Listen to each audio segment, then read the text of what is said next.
Timothy Dalton is by far the most underrated James Bond. He completely reinvented the series and made Bond dangerous again. Timothy Dalton is James Bond 007.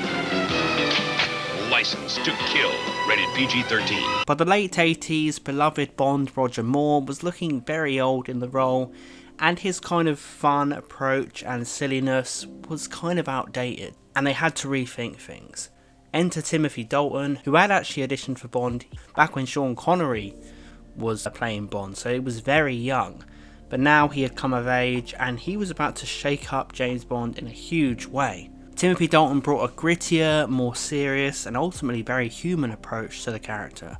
He shifted Bond away from an easygoing superhero to a complex, emotionally driven agent, reflecting the darker themes of the Cold War era. While this was a departure from the style of Roger Moore as well as Sean Connery, it was much closer to the character originally presented in the books by Ian Fleming. Dalton's theatre background gave him a unique edge. He had a real ability to convey vulnerability, intensity, and a sense of reality. Even his tone of voice and the way he spoke reflected the true James Bond character, because Bond is in fact somewhat cold-blooded and ruthless. And this was one of the first times we started to see that really come through. Dalton would just deliver these powerful lines that just sounded like they were delivered by an assassin. They were just so believable.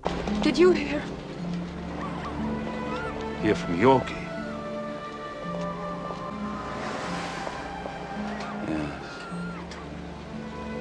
I got the message.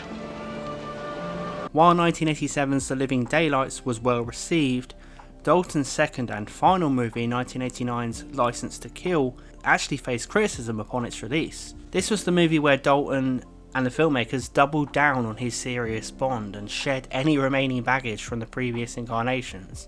This James Bond was a hothead, dangerous and out for blood. Over the years, License to Kill has earned a cult following for its bold storytelling and intense sequences.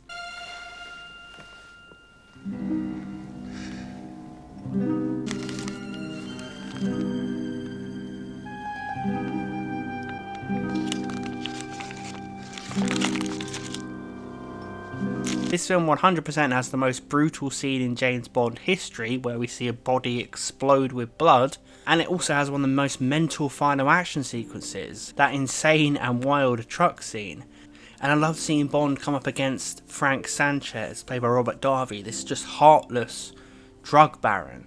Completely different than the crazy, wild, over-the-top villains from the previous films. Now there was just a personal, dark, horrible rivalry between the two. Timothy Dalton's brave portrayal was clearly an influence on what we saw from Daniel Craig many years later. I remember people saying, "Oh, finally Bond is tough and dangerous and serious, I've been waiting for this forever." And I was like, hey, wait a minute, you guys have completely forgot about Timothy Dalton, who did this first, and did it at a time where he was likely to get way more of a backlash. It was so much more of a risk. People have been waiting for years for Bond to come back when Craig took over, and that basically gave the filmmakers free rein to change things up. That was not the case with Dalton. It needed to change, but Roger Moore's last film was only 2 years before Dalton's first. Dalton's approach was way more ambitious and brave than what had happened with Craig. It does seem Dalton doesn't get the respect he deserves for reinventing Bond at a difficult time. He was a hero who murdered in cold blood. Bam, bam, bam, bam, bam. It's terrible I can't bring my 6 and 7-year-olds to see Bond anymore. Well, it was never made for 6 and 7-year-olds. The way Dalton's Bond related to women was also a lot different to what had come before. While Cara, played by Mariam Diabo in The Living Daylights, wasn't exactly his equal, it was clear that Bond actually had genuine feelings for her, and the relationship was much more human. We also saw Dalton's Bond being quite a hothead with her, losing his temper several times.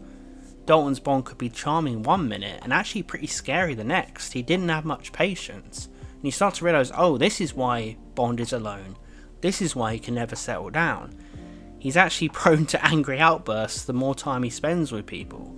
By License to Kill, Carrie Lau was one of the first Bond girls presented as genuinely on his level, and Dalton spent the first half of the film more as a companion of her than a romantic partner, and he didn't really hook up with her until the very end. He was of course interested in women, but the mission absolutely came first. Again, it was refreshing after we'd seen years of Moore's Bond sleeping with practically every woman in the film, And Dalton's Bond didn't really have time for that, and that's what made it much more realistic. I think Bond now in this film certainly is right back in the world that the real James Bond inhabits. It is dangerous, it's tough, it's a lot more violent, it's exciting and tense. Over the years, fans of the franchise have grown to embrace Dalton's contributions, often calling him the Bond that could have been. He only did 2 movies and actually was originally planning to do a third, which went on to be Pierce Brosnan's memorable debut, GoldenEye. Dalton ended up leaving the role due to legal disputes and decided not to review his contract when these were resolved, leading to Pierce Brosnan donning the suit in 1995. It's a shame because although I love Brosnan, it feels like we never got that one mainstream classic Dalton film where he fully won over the doubters. Dalton has said of this third film that he had big plans for it, hoping to blend his more serious and intense Bond with an adventurous script that perhaps harkened back a bit more to the fun era of The Beloved Spy. You know, when I started it was 8 years ago, and then I did another one 6 years ago.